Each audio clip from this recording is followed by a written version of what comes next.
The journey of the New York Yankees from a period of profound decline to the pinnacle of baseball is a masterclass in organizational resilience and strategic reinvention. This narrative explores the pivotal decisions and key personalities that orchestrated one of sport's most remarkable turnarounds, demonstrating that sustained excellence is never an accident but the product of calculated vision and adaptive leadership.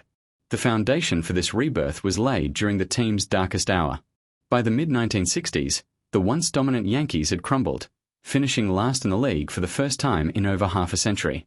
A changing landscape, including the new amateur draft, had eroded their historic advantages.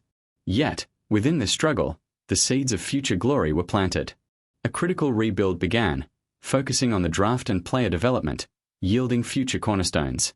The purchase of the team by George Steinbrenner in 1973 injected a volatile but undeniable force of will, channeled into aggressive free agent acquisitions that brought short-term championships. However, the true architect of the sustainable model was Gene Michael. As a trusted executive, Michael operated with a sharp, independent baseball intellect.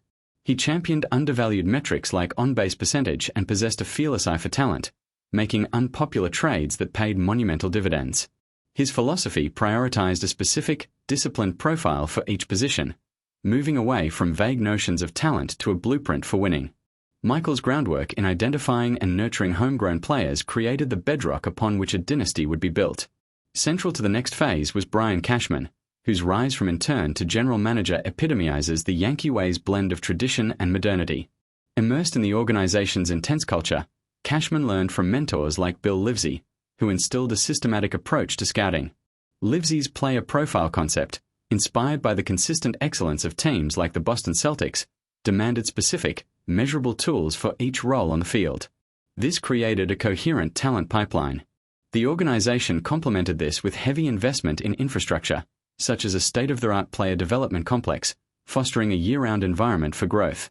This system, though often strained by Steinbrenner's impatience, produced the legendary Core 4 and other stars, proving that a strong foundation could withstand internal turbulence. When Cashman assumed the general manager's role, he inherited this robust system and the immense pressure to win immediately. The dynasty of the late 1990s was forged through strategic leadership that balanced bold action with clubhouse chemistry. Manager Joe Torre's calming presence and skilled handling of personalities provided the perfect counterweight to the front office's high-stakes environment. Decisive moves, such as installing a young Derek Jeter as the everyday shortstop, were acts of faith in the system's own products. Cashman's early tenure was marked by shrewd acquisitions that complemented the homegrown core, building a team that achieved historic win totals and World Series victories. This era demonstrated the power of a unified vision, where analytical player evaluation met intuitive leadership, and where every decision was made with the singular goal of optimizing the team's complex machinery.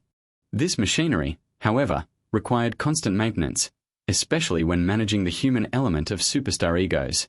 The acquisition of Alex Rodriguez presented the ultimate test of the Yankee way's culture. Introducing a transcendent talent into a clubhouse anchored by the reserved, team-first Derek Jeter created a famous and persistent tension. This dynamic echoed past Yankee feuds, reminding everyone that clashes between legends are woven into the franchise's fabric. Navigating this required a delicate balance, acknowledging individual brilliance while relentlessly prioritizing the collective goal. The challenge of integrating A-Rod symbolized the modern dilemma of assembling talent versus cultivating cohesion, a tension the organization had to manage continuously as it evolved. Ultimately, the Yankees' sustained success stemmed from transforming their proud tradition into a platform for data-driven innovation. As baseball entered the analytics age, the organization integrated advanced metrics and technological tools into its decision-making processes without abandoning the scouting instincts and winning culture that defined its past. This synthesis allowed them to evaluate talent in new dimensions, optimize in-game strategy, and maintain a competitive edge in an increasingly sophisticated landscape. The Yankee way, therefore, is not a static set of rules but a living philosophy. It is the story of an institution learning from its lows, building a systematic foundation, empowering strategic leaders, managing the inevitable tensions of high-stakes sport, and perpetually adapting to the future. It proves that legacy is not a shield to hide behind, but a foundation to build upon, requiring equal parts reverence for the past and courage to reinvent.